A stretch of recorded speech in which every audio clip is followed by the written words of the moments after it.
Hello viewers, অচিত উদার free coaching চ্যানেলে তোমাদের সকলকে স্বাগত জানাই। আজকের এই ভিডিওতে তোমরা যারা নেতাজি সুভাষ ওপেন ইউনিভার্সিটিতে পিজি এমএ কোর্সে হিস্ট্রিতে ফার্স্ট ইয়ারে পড়ছো, তোমাদের ফোর্থ পেপারটির একটি ইম্পর্টেন্ট প্রশ্ন ইংল্যান্ডের 17 শতকের বিপ্লব সম্পর্কে টনির মতামত বা তার যে আদর্শ কী ছিল সেই প্রশ্নের উত্তর 12 নম্বরের অ্যান্সার নিয়ে আলোচনা করছি ভিডিওতে। তা আগে আমাদেরকে দেখতে হবে এখানে ইংল্যান্ডে যে বিপ্লবটা হয়েছিল রাজতন্ত্র বনাম পার্লামেন্টের সংঘর্ষকে ঘিরে, সেই বিষয়টা আগে জানতে হবে, তারপর টনির বক্তব্য। 17 শতকের ইংল্যান্ডের ইতিহাস রাজতন্ত্র বনাম পার্লামেন্টের সংঘর্ষ ঘিরে আবর্তিত। গৃহযুদ্ধ এবং 1688 খ্রিস্টাব্দের গৌরবময় বিপ্লব এই পর্যায়ে দুটি অন্যতম উল্লেখযোগ্য ঘটনা। এই সংঘর্ষের মধ্য দিয়ে বুর্জুয়া শ্রেণী নিজেদের ক্ষমতা প্রতিষ্ঠা করে। ঐতিহাসিক গুরুত্বের দিক দিয়ে বিচার করলে আমরা এই পর্যায়ের ইতিহাসকে বিভিন্নভাবে চিহ্নিত করতে পারি। সাংবিধানিক ইতিহাসের দিক দিয়ে এর যেমন তাৎপর্য আছে, সেই রকম ইংল্যান্ডের শ্রেণীবিন্যাসের পরিবর্তন এই যুগের ইতিহাসকে বিশেষ গুরুত্ব দিয়েছে। ঐতিহাসিক মহলে 17 শতকে ইংল্যান্ডের ইতিহাস বিশেষভাবে আলোচিত। প্যারা করে দেখো, সপ্তদশ শতকে ইংল্যান্ডের ইংরেজ বিপ্লব নিয়ে ঐতিহাসিক মহলে কম বিতর্কের সৃষ্টি হয়নি। কোনো ঐতিহাসিকের মতে এই বিপ্লব ছিল শ্রেণীগত সংঘাত হিসেবে। 19 শতকের উদারপন্থীদের মতে ইংল্যান্ডের বিপ্লব ছিল সংসদীয় রাজতন্ত্রের দিকে বলিষ্ঠ পদক্ষেপ, যার পরিণামে সপ্তদশ শতকের শেষে রাজশক্তি রাষ্ট্রীয় জীবনে প্রতিনিধি সভার আধিপত্য স্বীকার করে নেয় এবং নিয়মতান্ত্রিক রাজতন্ত্র প্রতিষ্ঠিত হয়। ষোড়শ সপ্তদশ শতাব্দীতে অর্থনৈতিক পরিবর্তনকে কেন্দ্র করে দেশের সামাজিক কাঠামোতে যে ব্যাপক পরিবর্তন এসেছিল তাদের লেখনীতে তা স্থান পায়নি। আবার অনেক ঐতিহাসিকের ধারণা যে এই বিপ্লব শ্রেণী সংগ্রামের চরম রূপ। মার্কস বলেন, প্রধানত উৎপাদন পদ্ধতির পরিবর্তনই সমাজ কাঠামোর পরিবর্তন ঘটায়। মার্ক্সবাদী ঐতিহাসিকেরা অনুরূপ সিদ্ধান্তে আসার চেষ্টা করেছেন। ইংল্যান্ডের ইতিহাসে মার্ক্সপন্থী ঐতিহাসিকেরা 17 শতকের ইংরেজ বিপ্লবে মার্ক্সের সূত্র প্রয়োগ করে বিপ্লবকে বুর্জুয়া শ্রেণীর উত্থানের পটভূমিকায় বিচার করেছেন। মার্ক্সের পূর্বেকার চিরায়ত অর্থশাস্ত্রের উদ্ভব হয়েছিল পুঁজিবাদী দেশগুলির মধ্যে ইংল্যান্ডে। 1536 থেকে 40 খ্রিস্টাব্দে মঠ ব্যবস্থার উচ্ছেদের মাধ্যমে মঠের সম্পত্তি বাজেয়াপ্ত করা হয়। এর ফলে ক্যাথলিক চার্চের বিরুদ্ধে ইংল্যান্ডের জাতীয় জীবনে স্বাধীনতা প্রতিষ্ঠার একটা প্রয়াস দেখা যায়। জমিতে ধর্ম বা পুঁজি বিনিয়োগের বিষয়টি সম্পদশালী শ্রেণীর কাছে বিশেষভাবে আকর্ষণীয় ছিল। এরপর ধীরে ধীরে কাউন্টিগুলিতে পুঁজিবাদী কৃষকের আবির্ভাব ঘটেছিল বলে ঐতিহাসিক হিল মনে করেন। একই সময় ইংল্যান্ডে ক্রমে ক্রমে বাণিজ্যিক বিস্তার ঘটে। এইভাবে একের পর এক কৃষি, শিল্প, বাণিজ্যের বিকাশ ঘটলে সমৃদ্ধশালী মধ্যবিত্ত শ্রেণীর সঙ্গে রাজশক্তির প্রতিদ্বন্দ্বিতা শুরু হয়, ফলে শ্রেণী দ্বন্দ্ব প্রকট হয়ে পড়ে। তো এই পর্যন্ত কিভাবে ইংল্যান্ডে বিপ্লব সংগঠিত হয়েছিল রাজশক্তি বনাম পার্লামেন্টের, সেই বিষয়টা এখানে ডিটেলসে দেওয়া হয়েছে। এবার সরাসরি আমরা চলে যাচ্ছি টনির বক্তব্যতে। টনি ছিলেন ইংল্যান্ডের শ্রমিক দলের প্রতিনিধি। Religion and the rice of capitalism গ্রন্থে ইংল্যান্ডের ইতিহাসে মার্ক্সীয় তত্ত্বের আলোকে বুঝতে চাওয়া হয়েছে। রিচার্ড হেনরি টনির জন্ম 30 নভেম্বর 1880 সালে কলকাতায়। মৃত্যু 1962 সালের 16 জানুয়ারি লন্ডনে।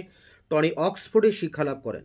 সেখানে তিনি তার প্রথম এবং প্রধান কাজটি রচনা করেন, সেটি হল the agrarian problem of the 16th century.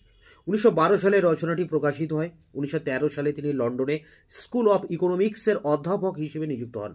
1941 সালে ব্রিটিশ একাডেমির লেকচারার হিসেবে তার প্রবন্ধ হ্যারিংটনস ইন্টারপ্রিটেশনস অব হিজ এজ বিশেষ দৃষ্টি আকর্ষণ করে 1941 খ্রিস্টাব্দে।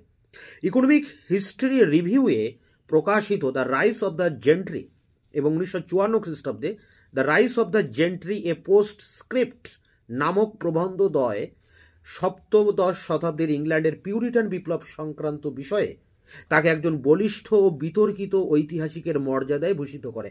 সাম্যবাদে বিশ্বাসী অধ্যাপক টনি বিশ্বের দশকের প্রথম দিকে ইংল্যান্ডের লেবার পার্টিকে যথার্থভাবে অর্থনৈতিক ও অন্যান্য নৈতিক আদর্শে প্রভাবিত করেছিলেন। তার সর্বাপেক্ষা বিখ্যাত গ্রন্থ 1920-তে প্রকাশিত দ্য অ্যাকুইজিটিভ সোসাইটির প্রধান বক্তব্য এই যে মূলধনী সমাজের সম্পদ পুঁজি করার যে বিরাট আগ্রহ সেটি নীতিগতভাবে অন্যায় এবং ক্ষতিকারক।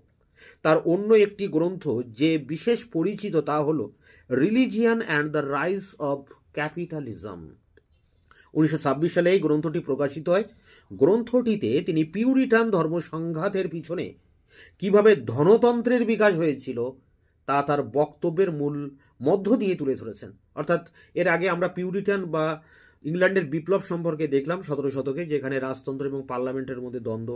সেই দ্বন্দ্বের পিছনে ধনতন্ত্রের বিকাশ কি ভূমিকা নিয়েছিল সেটা নিয়েই কিন্তু আলোচনা করেছেন রিচার্ড হেনরি টনি। এরপরে দেখো টনি সম্পর্কে আরো কি বলা হচ্ছে। টনির এই বক্তব্য নিয়ে অনেক বিরোধিতা হয়েছে। 17 শতকে ইংল্যান্ডের ইংরেজ বিপ্লব বিষয়ে টনির মতবাদের পিছনে আছে বিভিন্ন ঐতিহাসিকের সমালোচনা। যেমন 19বিংশ শতাব্দীর ঐতিহাসিক এস.আর. গার্ডিনার 17 শতকের ইংল্যান্ডের বিপ্লবকে পিউরিটান মতবাদের সঙ্গে যুক্ত করে দেখিয়েছেন। ইংল্যান্ডে সেই সময় পিউরিটান মতবাদ বিস্তার লাভ করেছিল। লর্ড ইংল্যান্ডের চার্চের সংস্কারের উদ্দেশ্যে যে নীতি প্রবর্তন করেছিলেন তার প্রভাব পড়ে ক্যান্টারবেরির আর্চ বিশপদের বিরুদ্ধে। তার মতে গৃহযুদ্ধ প্রাথমিকভাবে আদর্শের যুদ্ধ, ধর্মীয় স্বাধীনতা ও সাংবিধানিক সরকার গঠনের জন্য। তবে এই ব্যাখ্যার অনেকেই বিরোধিতা করেন, কারণ ষোড়শ ও সপ্তদশ শতাব্দীর পরিবর্তনশীল সামাজিক কাঠামো সম্বন্ধে তারা অনবহিত। তথাপি কোনো ক্রমেই সম্পূর্ণ অস্বীকার করা হয়নি। পিউরিটানগণও পার্লামেন্টের সদস্যবর্গ রাজার অধিকারকে অস্বীকার করে রাষ্ট্র চার্চের আইন প্রণয়ন রচনাতেই আগ্রহী ছিল। ফলে ক্রমে ধর্মীয় সমস্যা ক্রমশ জটিলতর হয়। লর্ডের অনুগামীগণ ও পিউরিটানগণ কেউই সমঝোতায় আসতে চায়নি। ধর্ম রাজনীতি তখন এমনভাবে জড়িত ছিল যে তাদের পৃথক করা অসম্ভব ছিল। তাই খুব স্বাভাবিকভাবে লর্ডের নীতি পিউরিটান মনোভাবাপন্ন সমস্ত শ্রেণীর মানুষ বিক্ষোভে ফেটে পড়ে, তাদের ধর্মীয় স্বাধীনতাকে রক্ষায় নিজেরাই উদ্যোগী হয়। অর্থাৎ ইংল্যান্ডের এই বিপ্লবের পিছনে ধর্ম, পিউরিটান ধর্মের একটা ব্যাপক প্রভাব ছিল এবং এই কারণটাকে পিউরিটান বিপ্লব বলা হয়। প্যারাগড় দেখো কি বলছে। বিংশ শতাব্দীর মার্ক্সী ঐতিহাসিকরা মনে করেন কেবলমাত্র ধর্মীয় দৃষ্টিকোণ থেকে গৃহযুদ্ধকে ব্যাখ্যা করা যথেষ্ট নয়। প্রকৃত মার্ক্সবাদীরা বলেন যে এই অন্তদ্বন্দ্ব ছিল জেন্ট্রিদের কাছে একটা বিপ্লব স্বরূপ সামন্ততান্ত্রিক আভিজাত্যের বিরুদ্ধে।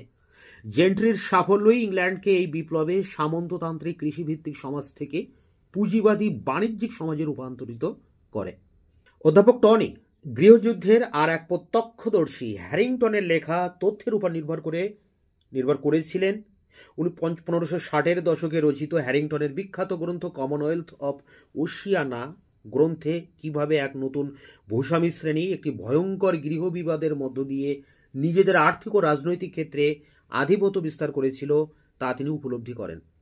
এর থেকেই তার সিদ্ধান্ত হয় যে অর্থনৈতিক ক্ষমতা যখন হস্তান্তরিত হলো এক নতুন শ্রেণীর হাতে, তখন রাষ্ট্র বিপ্লব ছিল অবশ্যম্ভাবী। হ্যারিংটন বলতে চেয়েছেন কিভাবে অভিজাত শ্রেণী রাজ্যের ভূসম্পত্তিতে তাদের নিয়ন্ত্রণ হারাচ্ছিল। তা নিয়ে হ্যারিংটনের বিশ্লেষণেই জানা যায়। টনি আরও বলেছেন যে সময় আর এক নতুন জমিদার শ্রেণীর উদ্ভব হয়, যাদের মন ছিল বাণিজ্যিক। বস্ত্রশিল্প ব্যবসায়ীদের সঙ্গে এদের ছিল ঘনিষ্ঠ যোগাযোগ।